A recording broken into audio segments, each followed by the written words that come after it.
ప్రధరం విష్ణుం శశివర్ణం చతుర్భుజం ప్రసన్నవదనం ధ్యాయేత్ సర్వవిఘ్నోపశాంతయే. గురుర్బ్రహ్మా గురుర్విష్ణుః గురుర్దేవో మహేశ్వరః గురుః సాక్షాత్ పరం బ్రహ్మ తస్మై శ్రీగురవే నమః. వ్యాసాయ విష్ణురూపాయ వ్యాసరూపాయ విష్ణవే నమో వై బ్రహ్మనిధయే వాసిష్ఠాయ నమో నమః. కూజంతం రామ రామేతి మధురం మధురాక్షరం ఆరుహ్య కవితాశాఖాం వందే వాల్మీకికోకిలం. శ్రుతిస్మృతిపురాణానాం ఆలయం కరుణాలయం నమామి భగవత్పాదశంకరం లోకశంకరం. వాగర్ధావివ సంపృక్తౌ వాగర్ధప్రతిపత్తయే జగతః పితరౌ వందే పార్వతీ పరమేశ్వరౌ. సూక్తిం సమగ్రయతున స్వయమేవ లక్ష్మీ శ్రీరంగరాజమహిషీ మధురైకటాక్షైః. వైదగ్ధ్యవర్ణగుణగుంభనగౌరవైర్యాం కండూలకర్ణకుహరాः కవయోధయంతి.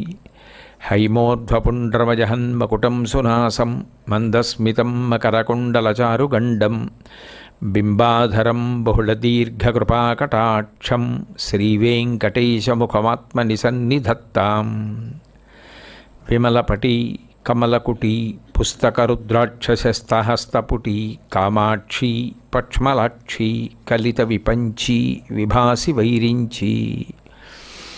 హరి ఓం. పరమేశ్వర స్వరూపైన సభకి నమస్కారం. అటువంటి సుధియే నమః సారస్వతప్రదాయ నమః. సారస్వతప్రదాయ నమః అంటే ఎవరు అంత గొప్పవారో వారివ్వాలి. సారస్వతము అని దేని పిలుస్తారంటే సరస్వతీ కటాక్షమును కల్పించేదేదో అది సారస్వతము. సరస్వతీ కటాక్షము ప్రసరింపబడి సరస్వతీ స్వరూపులై యువతల వారికి సరస్వతీ కటాక్షమును కల్పించగలిగిన వాంగ్మయం అందిస్తే అది సారస్వత ప్రదాయ నమః. సారస్వతముని ఇచ్చారంటారు. ఏవో చిట్టి కథలు పొట్టి కథలు కల్పిత కథలు ఇవన్నీ ఇచ్చారనుకోండి, వాటి వల్ల ఏమిటి ఉపయోగం కలుగుతుంది? ఉద్ధరణ అన్నది ఏమైనా ఉంటుందా? కాసేపు కాలక్షేపం సమయహరణ మనకు పనికి వస్తుంది. అది కాదు. ఏదై ఉండాలి అంటే అది చదివితే ఉన్నతి కలిగేదై ఉండాలి. అందుకే పోతన గారు భాగవతం చేస్తూ అంటారు, హరినామస్తుతి చేయు కావ్యము సువర్ణాంభోజి హంసావళి సురిజిభ్రాజితమై మానస సరస్ఫూర్తిన్ వెలుంగొందు. శ్రీ హరినామ స్తుతి లేని కావ్యము విచిత్రార్థాన్వితం బయ్యు శ్రీకరమయ్యుండ దయోగ్య దుర్మతన కాకోల కర్తాకృతిన్ అంటారు. భగవంతుడి యొక్క నామస్మరణ, ఆయన కథలు, ఆయన లీలలు, ఆయన వైభవం, ఆయన గుణములు, ఆయన భక్తులు, వాళ్ళ చరిత్రలు ఇవన్నీ చెప్పేటటువంటి కథలు హంసలు వెళ్ళేటటువంటి మానస సరోవరం. అంటే ఆ పుస్తకాలు వాళ్ళు చదువుతారు. అసలు భగవత్ సంబంధం లేకుండా ఇతర విషయాలన్నీ కూడా మాట్లాడేటటువంటివి ఎంగిలి విస్తరాకులు వేసేటటువంటి రేవు, అక్కడికి కాకులు పెడతాయి. అంటే ఆత్మోద్ధరణ మనకు సంబంధించినవై అది నిన్ను ఉత్తమ పదం వైపు నడిపించాలి. మంచినిచ్చి మంచి గుణములనిచ్చి మంచి వైపు నడిపించగలిగినదైతే వాంగ్మయం సరస్వతీ కటాక్షంతో కూడుకున్నది. ఇక పూర్వం రాజులు ఎవరైనా పుస్తకం రాస్తే దాన్ని ప్రచారం చెయ్యాలా వద్దా అంటే మధుర మీనాక్షి అమ్మవారి కోనేరు సరస్వతీ కోనేటిలో వేసేవారు. అది మునిగిపోతే లోకానికి పనికిరాదు, వదిలేసేవారు. అది నీళ్లలో తేలాలి, తేలితేనే రాజు దాన్ని ప్రచారం చేయించేవాడు. లోకోద్ధరణకు పనికొచ్చేదేదో అది సారస్వతము.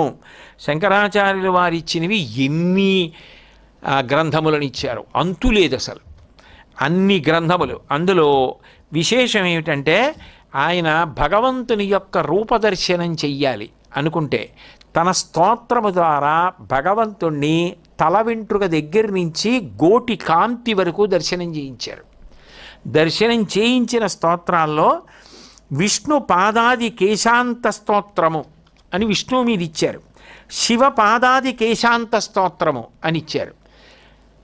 మళ్ళీ శివుడికి శివ అభేదం కాదు, మరి అర్ధనారీశ్వర స్వరూపం కాదు. అందుకని శివ కేశాది పాదాంత వర్ణన స్తోత్రము అని ఇచ్చారు. అంటే తల దగ్గర నుంచి పాదాల వరకు ఇచ్చారు.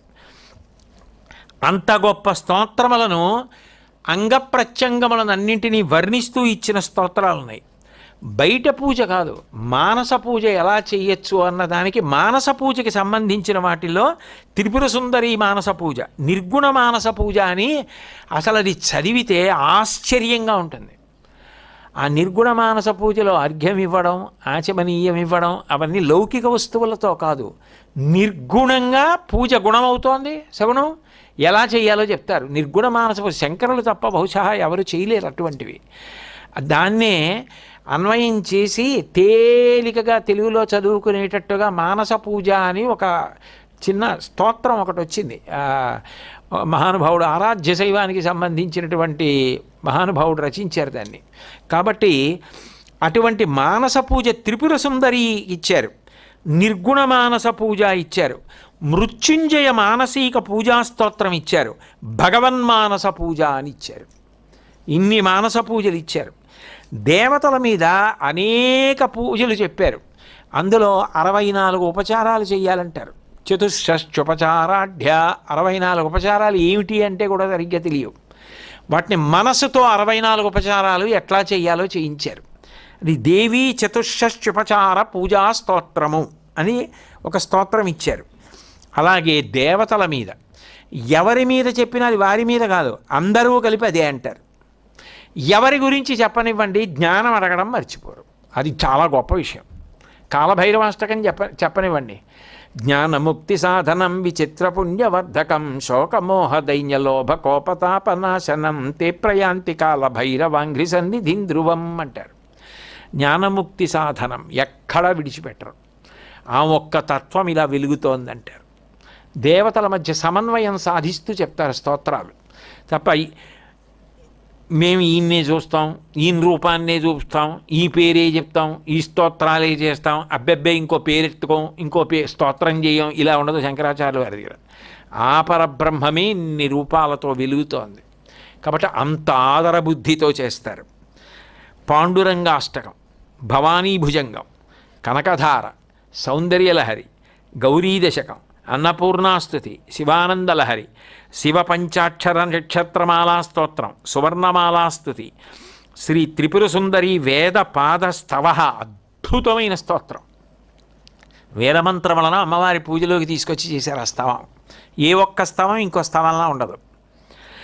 లలితా పంచరత్నం, త్రిపుర సుందరి అష్టకం, కళ్యాణ వృష్టి స్తవ, మీనాక్షి పంచరత్నం, మీనాక్షి స్తోత్రం, భ్రమరాంబాష్టకం, కృష్ణాష్టకం, ఆనందలహరి, లక్ష్మీ నృసింహ పంచరత్నం, లక్ష్మీ నృసింహ కరావలంబ స్తోత్రం, దక్షిణామూర్తి వర్ణమాలా స్తోత్రం, హనుమత్ పంచరత్నం, గోవిందాష్టకం, సుబ్రహ్మణ్య భుజంగం, అర్ధనారీశ్వర స్తవం, కాలభైరవాష్టకం, అచ్యుతాష్టకం, గురువష్టకం. ఎన్ని చెప్తాం? ఇంతమంది దేవతల మీద ఒక్క పరబ్రహ్మం ఇన్నిగా వెలుగుతోందని ఎంత గొప్ప గొప్ప స్తోత్రాలు, దేనికదే అంత గొప్పది అన్ని ఇచ్చారు. ఇక బోధ, వేదాంతం అట్లాంటివి చెప్పవలసి వస్తే మోహముద్గరం, భజ గోవిందం భజ గోవిందం గోవిందం భజ మూఢమతే, దానికి భజగోవిందం అని పేరు వచ్చేసింది. అవి పాటల కింద పాడారు. లబ్ధప్రతిష్ఠులైనటువంటి సంగీత విద్వాంసులు ఎంఎస్ సుబ్బలక్ష్మి గారు భజగోవిందం కీర్తన చేయలే, అంత గొప్పగా మోహముద్గరం ఇచ్చారు. ప్రశ్నోత్తర రత్నమాలిక ఇచ్చారు. అద్వైత పంచకం, జీవన్ముక్తానంద లహరి, అద్వైతానుభూతి, స్వరూపానుసంధానాష్టకం, బ్రహ్మానుచింతనం, తత్వోపదేశ, ధన్యాష్టకం, అనాత్మశ్రీ విగర్హణం, సదాచారానుసంధానం, వాక్యవృత్తి, లఘువాక్యవృత్తి, ప్రౌఢానుభూతి, స్వాత్మ ప్రకాశిక, మాయా పంచకం, యతి పంచకం, మనీషా పంచకం, యోగతారావళి, బ్రహ్మజ్ఞానావళి మాల, ఉపదేశ సాహస్రి, ఆత్మబోధ, ఆత్మానాత్మ విచారణం. ఎన్ని గ్రంథాలు! ఆత్మ ప్రబోధానికి సంబంధించినటువంటి అన్ని విషయాలు ఇచ్చారు.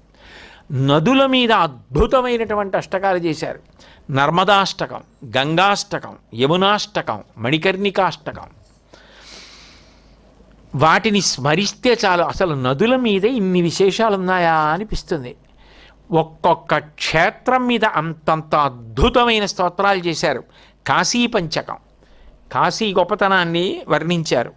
ప్రస్థానత్రయమైనటువంటి భగవద్గీత, ఉపనిషత్తులు, బ్రహ్మసూత్రాలు, వీటి మీద భాష్య గ్రంథాలు ఇచ్చారు. గురువుగారు చేసినటువంటి గ్రంథాలకి వార్తికం ఇచ్చారు, వ్యాఖ్యాన గ్రంథాలు ఇచ్చారు గోవింద భగవత్పాదుల వాటి మీద. ధన్యాష్టకం అని ఒక అష్టకం రచించారు. అందులో అసలు సారస్వత హృదయాయ నమః వాంగ్మయం ఎలా ఉండాలో చెప్పారు. ఆ ధన్యాష్టకంలో అంటారు, తజ్ఞానం ప్రశమకరం యదింద్రియాణం తజ్ఞేయం యదుపనిషత్సు నిశ్చితార్థం తే ధన్యాభువి పరమార్థ నిశ్చితే హాహ శేషాస్తు భ్రమనిలయే పరిభ్రమంతి. ఇంద్రియాలకి మామూలుగానే ఉన్మాదం, ఆ ఉన్మాదం మరింత రెచ్చగొట్టేలా చేసేది వాంగ్మయము కాదు. ఇంద్రియములకు ఉన్న ఉన్మాదము తగ్గిపోయి ఏది విన్న కారణం చేత కనీసం కొంతసేపైనా ప్రశాంతత లభిస్తుందో, ఇంద్రియములు విచ్చలవిడితనాన్ని పొందకుండా ఉంటాయో అది వాంగ్మయం. శంకర భగవత్పాదులు ఇచ్చింది అందుకు సారస్వతమైంది. అట్లాగే తజ్ఞేయం యదుపనిషత్సు నిశ్చితార్థం, ఉపనిషత్తులు ఏమని నిర్ణయం చేశాయో అటువంటి జ్ఞానము, ఆత్మకు సంబంధించినటువంటి ఆ జ్ఞానమును లోకమునకు ప్రబోధం చేసి ఉపనిషత్తులు నిర్ణయించినటువంటి చట్రమును దాటకుండా ప్రబోధం చేసినది ఏది ఉన్నదో అదే తెలుసుకోదగినది. శంకరాచార్యుల వారు చేసినటువంటి బోధకి సంబంధించిన వాంగ్మయాన్ని మీరు పరిశీలిస్తే ఎక్కడా అసలు ఉపనిషత్తుల్ని దాటదు. అందుకే భగవద్గీతను కూడా ఉపనిషత్తు అంటారు, భగవద్గీతాసు ఉపనిషత్సు అని. అందుకే శంకరాచార్యుల వారి బోధ చెప్తుంటే పక్కన భగవద్గీత శ్లోకాలు అన్వయించేసి చెప్పవలసి వస్తుంటుంది. కారణం ఏమిటి అంటే ఉపనిషత్తుల చేత ప్రతిపాదింపబడినటువంటి జ్ఞానభాగం, జ్ఞానకాండ ఏది ఉందో దాన్ని మాత్రమే శంకరాచార్యుల వారు ప్రతిపాదిస్తూ ఉంటారు. ఆయనే చెప్పారు సారస్వతం అంటే ఇలా ఉండాలి అని చెప్పారు ధన్యాష్టకంలో. ఓ పుస్తకం ఉంటే అలా ఉండాలి, ఉంటేనే అది చదువరిని ఉద్ధరిస్తుంది. అలా కాకుండా ఉన్న ఉన్మాదానికి తోడు ఇంద్రియోన్మాదం ఇంకా పెరిగిపోయేటట్టు, ఉన్న అయోమయం సరిపోక కొత్త అయోమయం కలిగేటట్టు రచింపబడినవి సారస్వతమని అనిపించుకోదు. కాబట్టి తే ధన్యా భువి పరమార్థ నిశ్చితే హాహ, పరమార్థం ఏమిటో తెలుసుకుందామని చెప్పి సద్బుద్ధి కలిగేటట్టుగా అటువంటి ఇచ్ఛ కలిగి ఇటువంటి గ్రంథములను పరిశీలన చేసేవారున్నారే వారు ధన్యులు. నీకు కావలసిన వాటి కోసం వెతికి వెతికి వెతికి వెతికి ఎక్కడి నుంచో ఏవేవో వస్తువులు తెచ్చుకుని ఇంటి నిండా పెట్టి ఇది అక్కడి నుంచి తెచ్చానండి, ఇది ఇక్కడి నుంచి తెచ్చానండి అని చెప్తున్నావే, అది కాలంలో వెళ్ళిపోయేదే, శరీరం కాలంలో వెళ్ళిపోయేదే. కానీ అంత గొప్పవారైన శంకర భగవత్పాదులు ఇచ్చిన వాంగ్మయంలో ఎన్ని పుస్తకాలు నీ దగ్గర ఉన్నాయి, ఈ పుస్తకాలన్నీ పేర్లు రాసి చెప్పిన తర్వాత ఇందులో నా దగ్గర ఈ పుస్తకాలు ఉన్నాయండి అని ఓ కాగితం మీద రాసి, లేకపోతే రేపు పట్టుకొచ్చి చూపించండి మీ దగ్గర ఉన్న పుస్తకాలంటే ఇన్ని పుస్తకాలు నీ దగ్గర ఉన్నాయి అనవలసి వస్తే అప్పుడు అసలు నీకు అటువంటి సారస్వతం మీద ఎంత ఉత్సాహం ఉంది, ఎన్ని సేకరించి దాచావు, ఎన్నింటిని జాగ్రత్తగా పెట్టుకుంటావు.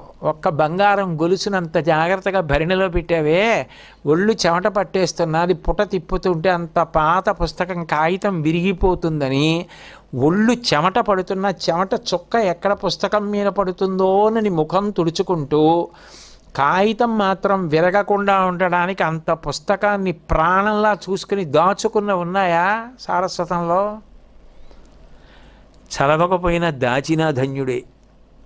ఎందుకంటే తర్వాత కొడుకు చదువుతాడో మనవడు చదువుతాడో, వంశంలో ఎవరో చదువుతారు.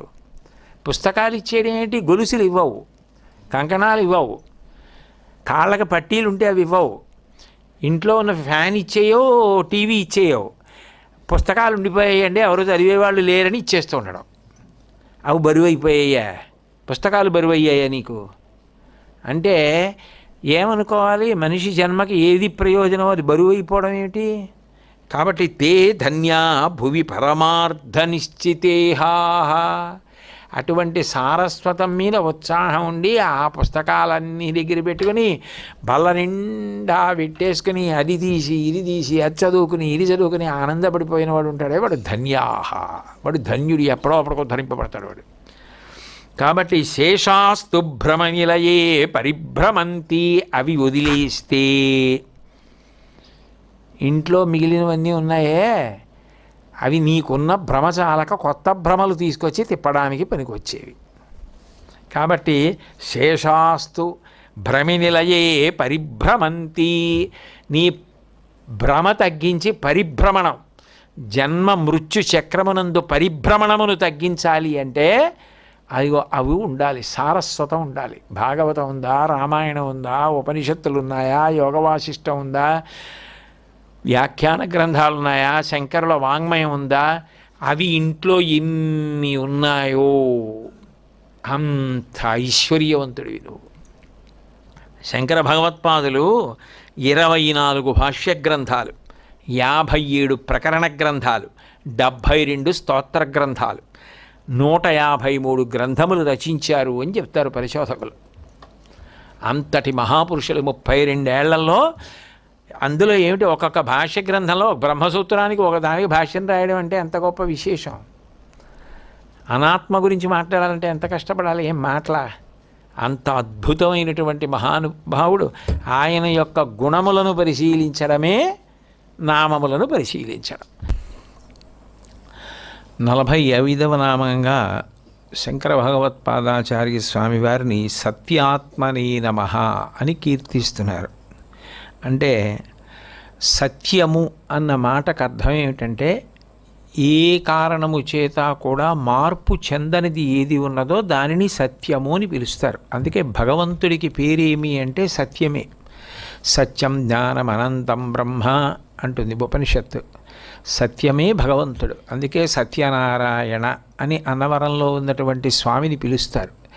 సత్యమును ఆధారం చేసుకొని మిగిలినటువంటివన్నీ కూడా ప్రకాశిస్తూ ఉంటాయి. అంటే సత్యమే ఆత్మ. సత్యము అంటే ఎప్పుడూ ఏ మార్పు లేనిది కాబట్టి ఆత్మ కూడా అంతే, ఏ విధమైన మార్పు లేకుండా ఉంటుంది.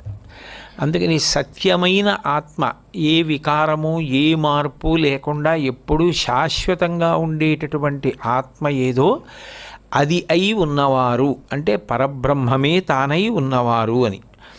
ఇందులో ఈ సత్యము అనేటటువంటిది తెర లాంటిది. మనం చలనచిత్రం చూసినప్పుడు తెర ఉంటుంది, ప్రేక్షకులు ఉంటారు. నిజానికి తెర సత్యం, ఉన్నది ఎవరంటే తెరే. చలనచిత్రం అసత్యం. ఎందుకంటే నిజంగా అక్కడ నటీనటుడు లేరు, నిజంగా కథ లేదు.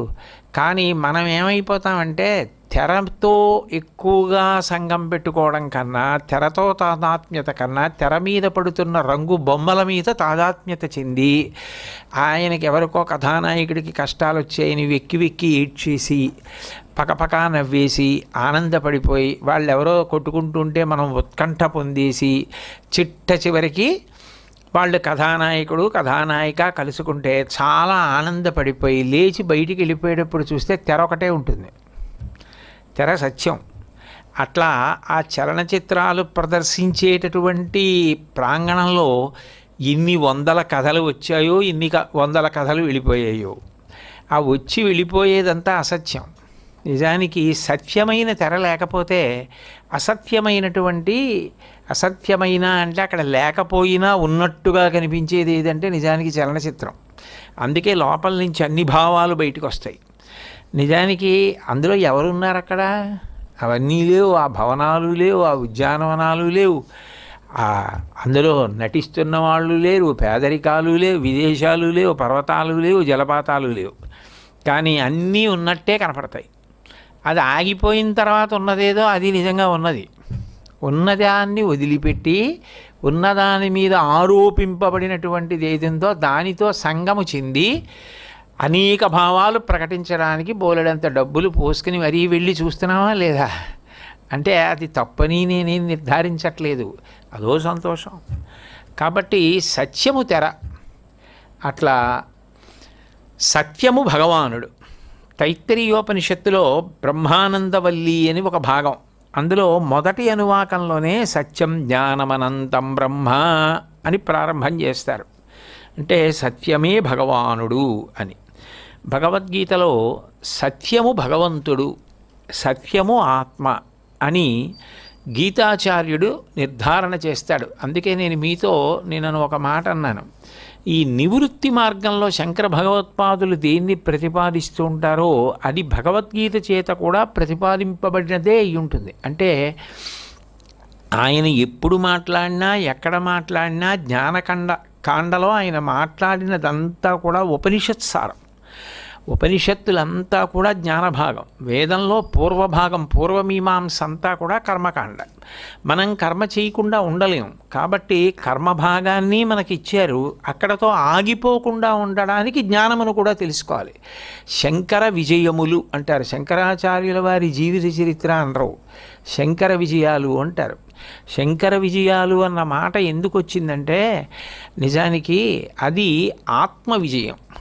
పూర్వం చూడండి, రాజులు యుద్ధాలు చేసి రాజ్యాలు గెలవడానికి వెళ్ళేవారు, దాన్ని దిగ్విజయ యాత్ర అనేవారు. దిక్కులు పట్టి వెళ్ళి ఆయా దిక్కులలో ఎంతవరకు గెలిచి తమ పతాకం ఎగరవేయగలరో అంతవరకు వెళ్ళి భూమిని స్వాధీనం చేసుకున్నారు కాబట్టి అది దిగ్విజయ యాత్ర. శంకరాచార్యుల వారి యొక్క జీవితం అంతా కూడా శంకర విజయములు. జయము కాదు, వి అన్న విశేషణం వేశారు. విజయము అంటే శంకరాచార్యుల వారి పర్యటన, శంకరాచార్యుల వారి ప్రబోధం మనం తెలుసుకుంటే మనకేమవుతుంది అంటే మనం ఎలా బ్రతకాలో మనకు అర్థమవుతుంది. ఆయన చెప్పిన విషయాలన్నింటినీ మనసులో తిప్పుతూ ఉంటే మనకేమర్థం అవుతుంటే అంటే కర్మ చేయకుండా మనం ఉండలేం కాబట్టి చేసే కర్మలు ఈశ్వరప్రోక్తమైన కర్మలు, ధార్మికమైన కర్మలు చెయ్యాలి. క్రమక్రమంగా దాని చేత ఇక్కడ సుఖము, స్వర్గమునందు సుఖము, ఆ తిరుగుతూ ఉండడం ఎన్నాళ్ళన్న భావన కలిగినప్పుడు జ్ఞానకాండ ఎందు కూడా ప్రవేశించాలి. అందుకే ఏది సత్యము అన్న దాని గురించి భగవద్గీతలో గీతాచార్యుడు ఒక మాట అంటాడు, నత్వేవాహం జాతునాశం నత్వం నేమే జనాధిపాః నచైవన భవిష్యామః సర్వే వయమథ పరం అంటాడు.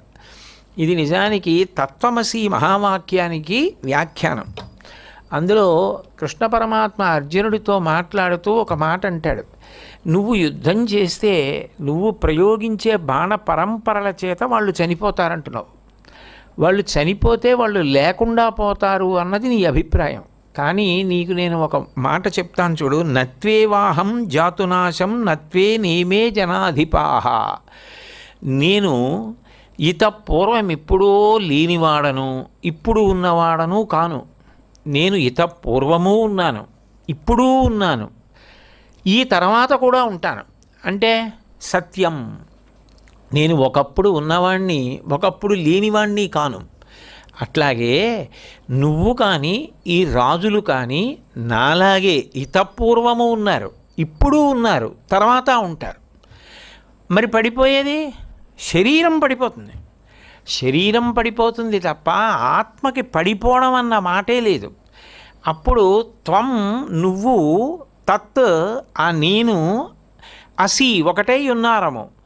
మీరు నేను అని రెండు లేవు, యథార్థమునకు ఉన్నదంతా కలిపి ఒక్క ఆత్మ. ఆ ఆత్మ ఏదో అది సత్యం, అది ఎప్పుడు అలాగే ఉంది. అది పూర్వము ఉంది, ఇప్పుడు ఉంది, ఎప్పుడూ ఉంటుంది. మరి పోతుందని దేని గురించి భయపడుతున్నావు, దేని గురించి ఇంత తాపత్రయపడుతున్నావు అంటే నేనని చూపించిన అసత్యమైన శరీరము, ఆ శరీరమునతో పెట్టుకున్నటువంటి నాదులు, దీనివల్ల రాగద్వేషములు, త్రిగుణములు, పాపపుణ్యములు ఏర్పడుతున్నాయి. కాబట్టి యథార్థమునకు పూర్వము లేనివాడను నేను కాను, పైన కూడా ఉండేవాడని ఇప్పుడు ఉన్నవాణ్ణి. నువ్వు అంతే, రాజులు అంతే. అంటే ఆత్మ సత్యమైనది, శరీరములు మాత్రమే పడిపోతాయంటాడు. నాసతో విద్యతే భావో నాభావో విద్యతే సతః ఉభయోరపి దృష్టోంతః స్వనయోస్తత్వదర్శిభిః. ఏది లేదో దానికి అసలు ఉనికి లేదు. ఉనికి అంటే ఉండడానికి అవకాశమే లేదు. లేని దానికి ఉనికి ఏమిటి? ఇప్పుడు నేను మీతోటి గొడ్ ఒక గొడ్రాలి బిడ్డ వచ్చినాడు అన్నాను అనుకోండి, ఎలా సంభవం? ఆమె అప్పటికి గొడ్రాలు, ఆ తర్వాత ఆమె తల్లి అవుతుందని అనుకోండి, కఠినంగా ఎందుకు అనుకోవాలి? అప్పటికి బిడ్డలు లేరు ఆమెకు, అప్పటికి బిడ్డలు లేని ఆమె బిడ్డ వచ్చినాడు అంటే ఎలా సంభవం అవుతుంది? లేనిది ఉనికి ఉంటుందా? లేనిది అసలు ఉండే అవకాశం లేదు. ఉన్నది ఏదో, ఏది సత్యమో ఏది శాశ్వతమో అది పోయే అవకాశం లేదు. మీరు ఏం చేసినా ఆత్మ పోవడం అన్న మాట లేదు. అసలు లేనిదేదో అంటే, లేనిది అంటే ఉన్నట్టుగా కనపడుతున్నదే తప్ప జ్ఞానము చేత లేనిది. దానికి శంకరాచార్యులు వారు తరచుగా ఆత్మబోధ, అనాత్మ విడిచిపెట్టడం ఇలాంటి వాటిల్లో ఒక ఉదాహరణ చెప్తుంటారు. ఒక ఆయన బయలుదేరి వెళ్ళిపోతుంటే ఎదురుగుండా పిశాచం కనపడింది ఆయనకి. పిశాచం కనపడక భయమేదు, హడిలిపోయి స్తంభీభూతుడైపోయాడు. నోటి వెంట మాట కూడా రాలేదు. ఒళ్ళంతా చెమటలు పట్టేసి భ్రాంతి పొంది ఎటు వెళ్ళాలో కూడా తెలియక ఆగిపోయాడు. నోటి వెంట మాట పెగలలేదు అరుద్దా అంటే. ఆయన అదృష్టవశాత్తు అటుగా వేరొక వ్యక్తి వచ్చాడు. ఏమి అలా నించున్నారు అన్నాడు. అంటే పిశాచం అని చూపించాడు. పిశాచమాన ఆయన ఏం చేశాడంటే, తన దగ్గర దీపం ఉంది, ఆ దీపాన్ని తీసి వెలిగించి అగ్నిహోత్రంతో దాన్ని ఎత్తి చూశాడు. చూస్తే అది స్తంభం. ఇప్పుడు స్తంభము పిశాచంలా కనపడింది చీకట్లో. అజ్ఞానము చేత ఉన్నది లేనట్టు కనపడింది, లేనిది ఉన్నట్టు కనపడింది. లేనిది ఉన్నట్టు కనపడడం చేత చెమటలు పట్టాయి, నోట మాట ఆగిపోయింది. నిజంగా స్తంభం కనపడిన తర్వాత ఆయన కాసేపు దాని దగ్గర కూర్చోవడానికి కూడా ఏం భయపడ్డాం. కాసేపు వెళ్ళి అక్కడే కూర్చుని అప్పుడు లేచి మళ్ళీ వెళ్ళిపోతాడు. ఎందుకనంటే అది స్తంభము, అది పిశాచము కాదు అని తెలిసింది. తెలియగానే పిశాచము అన్న భావన చేత కలిగినటువంటి సమస్తమైన ఉద్వేగములు అణిగిపోయి, కాబట్టి అసత్యమైన దానికి ఉనికి ఉందా? అసలు అక్కడ లేని పిశాచం ఉందంటే ఎలా చెల్లుతుంది? మరి ఉందని ఎందుకు అనిపించింది? చీకట్లో నీకు స్తంభం పిశాచంలా కనపడింది అంతే. దీపం తీసుకొస్తే పిశాచం పోలేదు, స్తంభం పిశాచంలా కనపడినది పోయి సత్యము గోచరమైంది. ఉన్నది ఉండనే ఉంది, లేనిది ఎప్పుడూ లేదు, ఉన్నట్టు నీకు అనిపించింది. శరీరం కూడా అంతే అర్జున, ఉన్నట్టు అనిపిస్తోంది. జ్ఞానము కలిగితే శరీరము కాదు ఉన్నది, ఎందుకనంటే దానికి ఉనికే లేదు. ఉన్నదేది? సత్యము. సత్యమేది? ఆత్మ. ఆ ఆత్మ ఎప్పుడూ ఉన్నదే. ఎప్పుడూ ఉన్నది లేనట్టు కనిపిస్తోంది, ఎప్పుడూ లేనిది ఉన్నట్టు కనిపిస్తోంది. అది మాయ. అది మమ మాయా దురత్యయ. దాన్ని అధిగమించడం మన చేతిలో లేదు. అది అధిగమించడం ఒక్క పరమేశ్వరుని యొక్క అనుగ్రహము చేత మాత్రమే సంభవం. అక్కడ భక్తి అన్న మాటకి అంత పెద్ద పీట. జ్ఞానమార్గ విచారణము చేత రెండిటి యందు భేదమున్నది అని తెలుసుకొని ఆ మాయ ఉపసంహరింపబడాలి భగవద్ అనుగ్రహంతో అని భక్తితో కూడినటువంటి కర్మాచరణము కూడా వేదంలో పూర్వభాగమైనటువంటి పూర్వమీమాంసగా అవసరమైంది. కాబట్టి ఇప్పుడు ఏది ఎప్పుడూ ఉన్నదో, ఏది ఒక కాలమునందు ఉండి ఒక కాలమునందు లేకపోవడం అన్న మాట లేదో, అదే శంకరాచార్యుల వారు. అంటే నిజానికి ఆ ఆత్మ ఏది ఉన్నదో అది చూడబడదు, దాన్ని చూడడం అన్న మాట ఉండదు. కానీ ఆ ఆత్మ ఒక రూపు దాల్చి నడిచిందనుకోండి, రూపు దాల్చి మాట్లాడిందనుకోండి, అదే శంకర భగవత్పాదులు. కాబట్టి వారి దర్శనమే దివ్య దర్శనము, వారి పేరు ఎత్తడమే అంత అనుగ్రహ కటాక్షము. ఆయన చెప్పినవి చెప్పుకోవడం, ఆయన చెప్పినవి జ్ఞాపకం తెచ్చుకోవడం, ఆయన చెప్పినవి అనుష్ఠించడం అభివృద్ధి కారకములు, అభ్యున్నతి కారకములు. మళ్ళీ మళ్ళీ మళ్ళీ మళ్ళీ గీతలో అనేక పర్యాయాలు కృష్ణ పరమాత్మ దీని మీదే ఎక్కువ దృష్టి పెట్టి మాట్లాడతాడు. అందుకే నజాయతే మ్రియతే వా కదాచిన్నాయం భూత్వా భవితా వానభూయః అంటాడు. అజో నిత్య శాశ్వతోయం పురాణో నహన్యతే హన్యమానే శరీరే. అసలు ఆత్మ ఎప్పుడూ ఉంటే దానికి పుట్టుకేమిటి? ఎప్పుడూ ఉన్నదానికి ఇంకా పుట్టుక లేదు, పుట్టుక లేని దానికి చచ్చిపోవడం లేదు. కానీ ఎప్పుడు పుట్టి వెళ్ళిపోయేదేది? శరీరము పుడుతూ ఉంటుంది, వెళ్ళిపోతూ ఉంటుంది. అది ఎవరూ ఆప్ చేయలేరు. ఏం చేసినా శరీరాన్ని ఉంచడం అన్న మాట మాత్రం అన్వయం అవ్వదు. ఆయన ఎంత మహాత్ముడు కానివ్వండి, తాను ఆత్మ అని తెలుసుకున్న వారి శరీరం కూడా పడిపోవలసిందే. ఆ శరీరం పతనమైపోవడం అనేటటువంటిది సృష్టిలో ఎవ్వరూ తప్పించలేనటువంటి అనివార్యమైన పరిణామము. కానీ భగవంతుడిచ్చిన గొప్ప అనుగ్రహం ఏమిటంటే, ఏది అసత్యమైనదో దానిని పట్టుకుని సాధన చేస్తే సత్యము తెలుస్తుంది. అందుకని ధర్మానుష్ఠానమునకు శరీరము ఉపకరణమైంది. యథార్థమునకు పడిపోయేదేదో దాన్నే ఉపకరణంగా తీసుకోవాలి. తీసుకుని దానితోనే సాధన చెయ్యాలి. చేస్తే ఏమిటి అర్థమవుతుంది అంటే, ఇది శాశ్వతము కాదు, ఇది సత్యము కాదు, ఇది నిత్యము కాదు, నిత్యమైన వేరొకటి ఉన్నది, అది నేను అని అర్థమవుతుంది. అప్పుడు అది ఆఖరిసారి శరీరం పడిపోవడం. కాబట్టి అప్పుడు అది మళ్ళీ పుట్టడం కానీ మళ్ళీ మరణించడం కానీ దానికి లేనే లేదు. కాబట్టి ఇప్పుడు కొత్తగా రావడం అన్నమాట లేదు. అది శాశ్వతము, పురాతనము, సత్యము అయి ఉన్నది. అటువంటి ఆత్మస్వరూపం అంటే పరబ్రహ్మమే.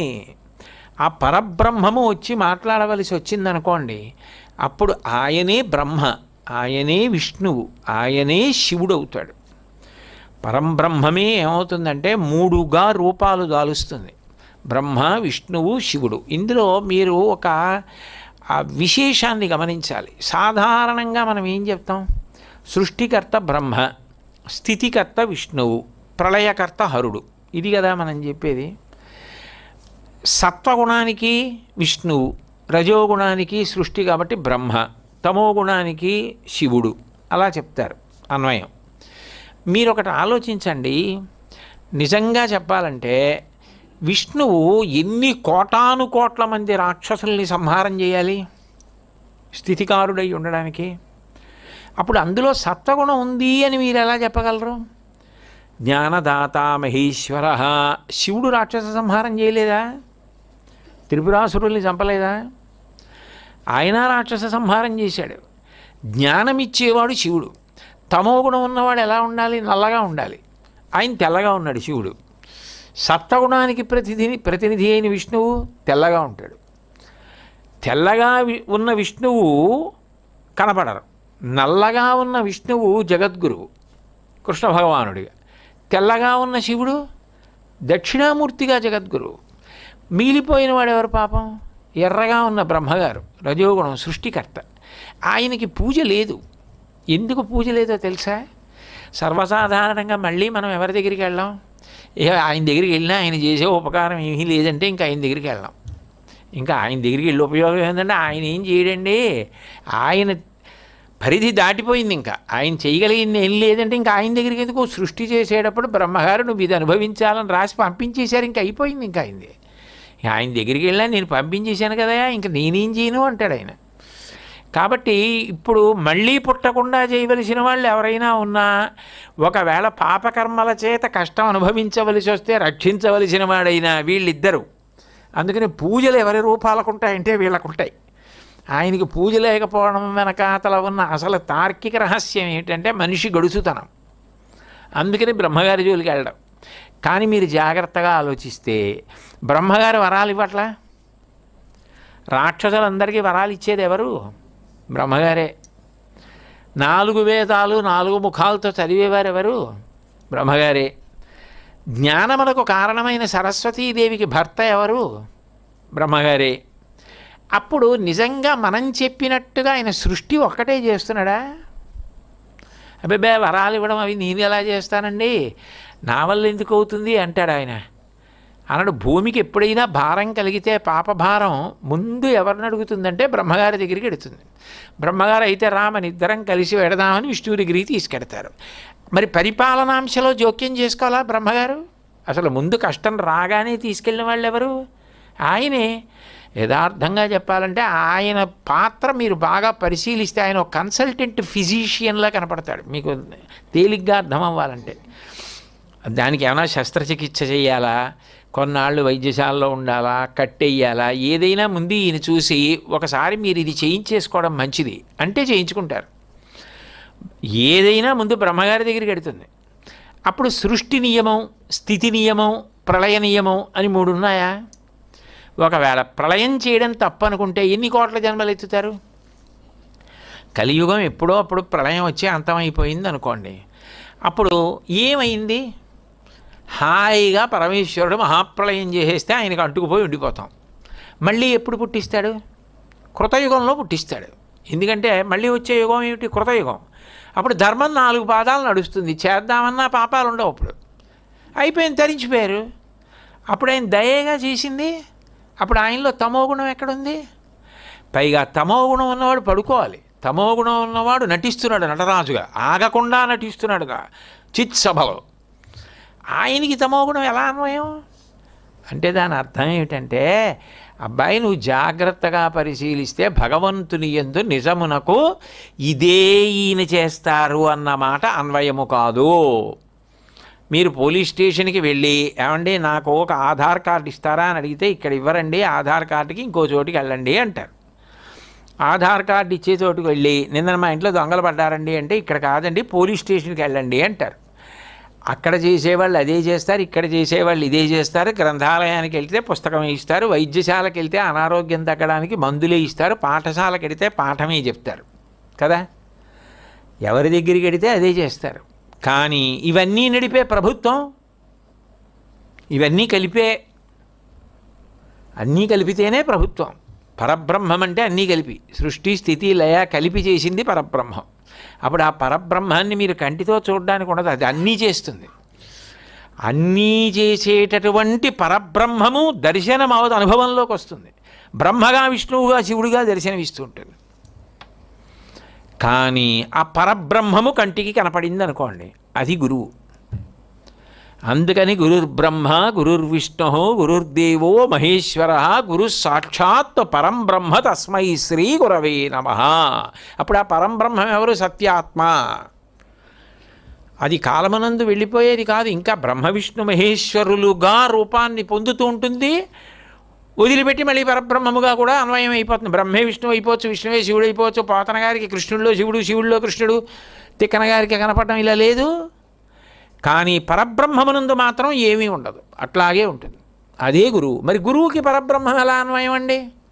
బ్రహ్మ విష్ణు మహేశ్వరులుగా అన్వయం ఎలా ఆయనకి అంటే, బ్రహ్మగారు ఏం చేస్తారు? సృష్టి చేస్తారు. గురువుగారు ఏం చేస్తారు? ఇత పూర్వం నీలో లేని భక్తి ఏదో ఆ భక్తిని సృష్టిస్తాడు ఆయన. ఇత పూర్వం భగవంతుడు ఉన్నాడని కానీ, ధర్మం అన్న మాట ఉంది అని కానీ, మన జీవితానికి ఒక ప్రయోజనం ఉందని కానీ, మనుష్య జన్మ ఇంత గొప్పదని కానీ, దీన్ని ఇంత జాగ్రత్తగా వాడుకోవాలని కానీ తెలియకుండా అంధకారంలో వెళ్ళిపోతున్నవాడు మళ్ళీ మళ్ళీ మళ్ళీ మళ్ళీ మళ్ళీ మళ్ళీ పునశ్చోత్తమ సాంత్వవాది విసుగు లేకుండా అదే పనిగా చెప్పి చెప్పి చెప్పి చెప్పి దాని మీద పూనిక కల్పిస్తున్నాడు. అందుకని ఆయన సృష్టికర్త. ఇప్పుడు ఆయన ఇంత కష్టపడి చేసినా మళ్ళీ ఎప్పుడో అప్పుడది నిధనం అయిపోతుంటుంది, చౌరు అయిపోతుంది లోపల. అయిపోయి మళ్ళీ కొండెక్కేయడానికి సిద్ధమైపోతుంది. పాపం ఆయన అప్పట్లో అలా చెప్పారు కానండి, బొత్తిగా అలా ఎక్కడ ఉండగలమండి అని మళ్ళీ దాటేయడానికి సిద్ధపడిపోతూ ఉంటాడు. అప్పుడు మళ్ళీ కూర్చోపెట్టి మళ్ళీ చెప్పి దాన్ని రక్షిస్తూ ఉంటాడు. ఆవిరైపోకుండా చూస్తాడు, ఆ జ్వాల పెరిగేటట్టు చేస్తాడు. ఇంకా ఇంకా ఇంకా ఇంకా పూనిక కలిగేటట్టుగా అఖండ జ్యోతిగా మారుస్తాడు. అప్పుడు ఆయన స్థితికర్త, ప్రళయకర్త. ఈ దీపం వెలిగి ఈ భక్తి కర్మలు ఎక్కడికి వెళ్ళాలి? చివరికి అజ్ఞానము హరింపబడాలి హరుడై. అజ్ఞానము హరింపబడితే ఏది మిగిలిపోతుంది? జ్ఞానం మిగులుతుంది. అప్పుడు ఆ జ్ఞానాద్దేవత కైవల్యం. అప్పుడు ఆ జ్ఞానం ఏం చేస్తుంది? కైవల్యాన్ని ఇస్తుంది. కైవల్యం అన్నమాట అద్వైత పరిభాష. శ్రీకైవల్య పదంబు చేరుటకు నై చింతించదన్ లోకరక్షైకారంభకు భక్తపాలన కళా సంరంభకున్ దానవోద్రేక స్తంభకు కేళిలోల విలసదృగ్జాల సంభూత నానా కంజాత భవాండ కుంభకు మహానందాంగన డింబకున్. సృష్టికర్త, స్థితికర్త, ప్రళయకర్త పరబ్రహ్మము. కాబట్టి ఇప్పుడు ఆయన అజ్ఞానమును తీసేసి జ్ఞానమును ఉంచి తద్వారా మోక్షమును పొందేటట్టు చేస్తున్నాడు. అప్పుడు బ్రహ్మ విష్ణు మహేశ్వరులుగా వ్యవహరిస్తున్న ఒక్కడు ఎవరు? గురువుగారే. నేను గురువుగారే బ్రహ్మ, గురువుగారే విష్ణువు, గురువుగారే హరుడు, గురువుగారే పరబ్రహ్మము. ఏ పరబ్రహ్మము కరచరణాదులతో తిరగదో అది కరచరణాదులతో భూమి మీద తానది కాదని తెలిసి తిరుగుతోంది. ఎందుకు అలా తిరుగుతోంది? మనను ఉద్ధరించడానికి. అలా తిరగకపోతే మనని ఉద్ధరించడం సాధ్యం కాదు. కాబట్టి 2, ఆయనకు కూడా ఒక వేడుక ఉంటుంది.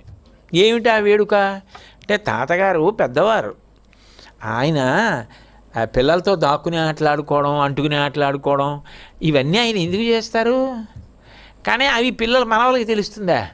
తాతగారండి, తాతగారండి, రండి తాతగారు, మీరు రండి తాతగారు, దాక్కుని ఆట ఆడుకుందాం రండి తాతగారు అంటాడు. అంటే తాతగారికి అనురక్తి పుడుతుంది, వీళ్ళతో నేను ఆడితే అనిపిస్తుంది. అలా ఆయనకి అనిపించింది అనుకోండి, ఆయన ఏం చేస్తాడు? ఆయన కూడా దొంగ అవుతాడు. ఒకప్పుడు ఆయన కూడా దొంగ పెట్టాలి. అప్పుడు నాయనమ్మ ఏం చేస్తుంది? తాతగారి కళ్ళు కూడా మూసి 1, 2, 3, 4 లెక్కెట్టండి అంటుంది. మరి 50 అంకెలు లెక్కెట్టే లోపల వాళ్ళు దాక్కుంటారు మనవలు. 50 అంకెలు లెక్కెట్టి ఎక్కడి దొంగలు అక్కడే గప్ చెప్ సాంబార్ బుడ్డి అంటుంది అని చేతులు తీసేస్తే అప్పుడు తాతగారు కూడా అన్ని గదుల్లోకి వెళ్ళి అవుట్, వీడౌట్, వాడౌట్ అని చెప్పి అందరినీ అవుట్ చేశాక మొదట ఎవడో వాడు దొంగ. అప్పుడు తాతగారు దాక్కోవాలి. మళ్ళీ మొదట దొరికిపోతే దొంగ అయిపోతాడు. కాబట్టి దొరకకుండా దాక్కోవాలి. ఎక్కడో అక్కడ జాగ్రత్తగా, ఒళ్ళు వంగినా వంగపోయినా ఎక్కడో అక్కడ చోటు చేసుకుని దాక్కోవాలి, తప్పదు. ఎందుకు ఇదంతా? మనవల మీద అనురక్తి. అందుకనే అలా ఆడుకున్నాడు. ఈశ్వరుడు కూడా అంతే క్రీడిస్తాడు. వీళ్ళు దారి తప్పిపోతున్నారు, వీళ్లతో ఆడుకున్నట్టుగా వీళ్లతో మమేకమైపోయి మాట్లాడి ఉద్ధరిద్దామని మనుష్య రూపాన్ని పొంది తిరుగుతుంది పరబ్రహ్మం. ఇప్పుడు సత్యాత్మనే నమః అంతటి గొప్పదైన పరబ్రహ్మము గురువు రూపంలో శంకరాచార్యుల వారిగా భూమి మీద మనతో కలిసి నడిచింది. మన పెంకితనాలకి జవాబు చెప్పింది. అదేమిటండి, ఇదేమిటండి, మేం చెప్పిందే సత్యం కదండి అంటే, అబ్బా తప్పవయ్యా, ఇలా ఉండు, నువ్వు ఉద్ధరింపబడతావంటే అర్థమైందండి, మాది పొరపాటే, ఇంక నుంచి ఇలా ఉంటామండి నమస్కారం చేస్తే వాళ్ళతో కలిసి తిరిగింది పరబ్రహ్మం అని ఎంత ఆశ్చర్యకరమైన విషయం. కాబట్టి సత్యాత్మనే నమః. మంగళాశాసనపరై మదాచార్య పురోగమై సర్వైశ్చ పూర్వైరాచార్యై సత్కృతాయాస్తు మంగళం. మంగళం కోసలేంద్రాయ మహనీయ గుణాత్మనే చక్రవర్తి తనూజాయ సర్వభౌమాయ మంగళం. ఉమాకాంతాయ కాంతాయ కామితార్థప్రదాయినే శ్రీగిరీశాయ దేవాయ మలినాథాయ మంగళం. సర్వం శ్రీ ఉమామహేశ్వర పరబ్రహ్మార్పణమస్తు. స్వస్తి.